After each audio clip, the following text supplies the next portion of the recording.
اعوذ باللہ من الشیطان الرجیم بسم اللہ الرحمن الرحیم ولا تنابذوا بالالقاب۔ الحمدللہ آج سورہ حجرات کی آیت نمبر 11 میں اللہ تعالیٰ 3 برے کاموں سے روکتا ہے، وہ آپ کی خدمت میں پیش کروں گا۔ اور عنوان اگر پوچھنا چاہیں تو آج کا عنوان یہ ہے کہ ایک دوسرے کے ساتھ کیسے پیش آئیں، ایک دوسرے کو کس طریقے سے بلائیں اور ایک دوسرے کے ساتھ کس طریقے سے بات چیت کریں۔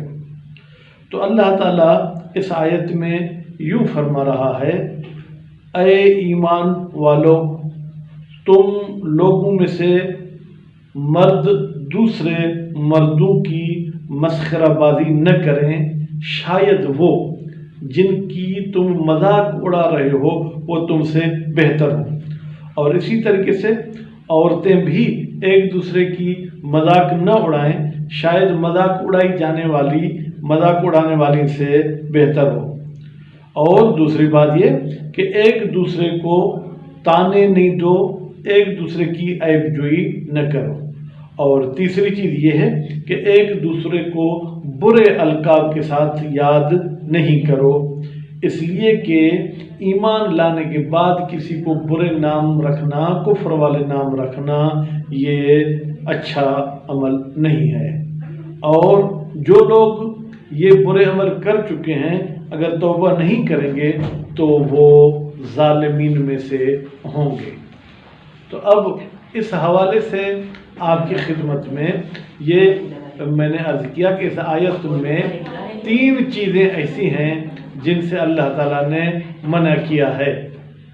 ایک کہ آپ ایک دوسرے کی مذاق نہ اڑائیں، اور دوسری چیز عیب جوئی نہ کریں، اور تیسری ہے کہ برے القاب ایک دوسرے کو نہ دیں۔ مثلا ہم میں سے اگر کسی کے بال نہ ہوں تو گنجے، اگر کوئی بیچارہ خدا نہ خواستہ اس کے ٹانگ میں کوئی مسئلہ ہو جائے، یار وہ لنگڑا آیا تھا۔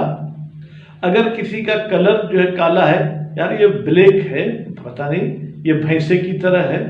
موٹا ہے تو اس کے لیے کچھ القاب اور نام رکھے جاتے ہیں۔ تو اللہ تعالیٰ ان چیز سے سختی سے منع کرتا ہے کہ آپ ایک دوسرے کے ساتھ اس طریقے سے پیش نہ آئیں۔ یہ چیز حقیقت میں ایمان لانے کے بعد بھی لوگوں میں پائی جاتی تھی اور پائی جاتی ہے، اس لیے اللہ تعالیٰ نے خطاب کیا، اے ایمان والو یہ تم کام نہیں کرو۔ وَمَن لَّمْ يَتُبْ فَأُولَٰئِكَ هُمُ الظَّالِمُونَ، جو بھی اس برے کام سے توبہ نہیں کرے گا تو وہ جو ہے ظالم ہوگا، اور وہ گویا کہ خود کو پھر عادل نہ کہے، خود کو انصاف والا نہ کہے۔ بنیادی طور پہ ہم دیکھتے ہیں کہ نفرتیں اور جھگڑے کیوں ہوتے ہیں؟ وہ عموماً بدزبانی کی وجہ سے ہوتے ہیں۔ آپ نے کسی کو برے لقب کے ساتھ یاد کیا، اس نے گالی دے دی، گالی کے بدلے میں پھر آپ نے اسے کوئی تھپڑ مار دی، نتیجے میں جھگڑا ہو گیا۔ پھر یہ انفرادی جھگڑے اجتماعی جھگڑوں میں تبدیل ہو جاتے ہیں۔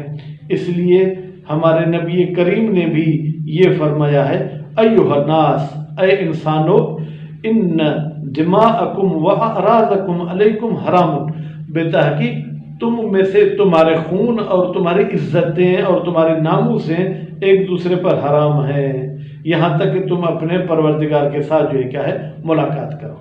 اس کا بھی مطلب کیا ہوا؟ مطلب یہ ہوا کہ دوسرے کی عزت بھی مجھ پر حرام ہے۔ حرام کا مطلب یعنی اگر میں اس کو برباد کروں تو مجھ پر حرام ہے۔ اور اسی طریقے سے اگر میں کسی کے خون خرابے کی کوشش کروں، میں کسی کے خون بہانے کی کوشش کروں، میں کسی سازش کا شکار بنوں، تو اس میں بھی جو ہے کیا ہے، یہ شریعت نے مجھے پابند بنایا ہے کہ یہ آپ کے لیے حرام ہے۔ آپ دیکھیں بنیادی حوالے سے جب ہمارے پاس سیاسی پروگرام ہوتے ہیں تو جھگڑے ہوتے ہیں، خون خرابے ہوتے ہیں۔ میں کسی کے قائد کو، کسی کے لیڈر کو کچھ غلط کہتا ہوں، وہ میرے کو غلط کہے گا، میرے لیڈر کو غلط کہے گا۔ اس لیے آپ جو مومنین ہیں، جو محمد آل محمد کو مانتے ہیں، آپ کے لیے بھی اس آیت سے پیغام یہ ملتا ہے کہ جن لوگوں کو آپ محمد آل محمد کا دشمن بھی سمجھتے ہیں تو آپ ان کے ماننے والوں کے سامنے ان کا نام لے کر ان کے خلاف کوئی جملہ بازی نہیں کر سکتے ہیں۔ ہاں زیادہ سے زیادہ آپ یہ کہہ سکتے ہیں کہ اہل بیت کے دشمن پر لعنت، تو یہ ایسا ہے، میرے خیال میں کوئی ایسا مسلمان نہیں ہوگا جو اہل بیت کے دشمن پر لعنت کرنے سے کترائے۔